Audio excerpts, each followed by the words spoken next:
Bento কেকের মধ্যে একদমই একটা নতুনত্ব ডিজাইন আমি তোমাদের সাথে শেয়ার করব। পুরো ভিডিওটা দেখো, আশা করছি তোমাদের খুব ভালো লাগবে।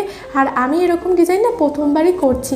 যেই বোনটা এই কেকটা অর্ডার করে ও আমাকে একটা কেকের ফটো পাঠিয়ে দিয়েছিল, আর সেটা দেখেই বলেছিল যে কেকটা বানিয়ে দিতে। আর ও যে ফটোটা পাঠিয়েছিল সেটা ছিল একটা 7 ইঞ্চি কেকের মধ্যে ডিজাইনটা করা। আর আমাকেও বলেছিল যে একটা বেন্টো কেকের মধ্যে এরকম ডিজাইন করে দিতে। তো এটা আমার কাছে একটা ছোট্ট চ্যালেঞ্জের মতনই ছিল যে একটা এতটুকু কেকের মধ্যে আমি এরকম ডিজাইন ক্রিয়েট করব। তো ওকে আমি বলে রাখি যে দেখো কেকটা তো ছোট, তো যদি ফটোটা বসানোর পর জায়গা থাকে তবেই আমি এরকম ডিজাইন করব, না হলে কিন্তু আমি অন্যরকম করব। তো ওর তাতে কোনো রকম সমস্যা ছিল না।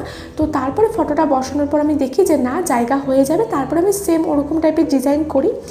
ওদের কেকটা ভীষণ পছন্দ হয়, লাস্টে ওরা আমাকে খুব সুন্দর একটা রিভিউ দেয়। তো এই হলো কেকের ফাইনাল লুক। তোমাদের কেমন লাগলো অবশ্যই জানিও, ভালো লাগলে একটা লাইক করে দিও। আজকের মতো টাটা।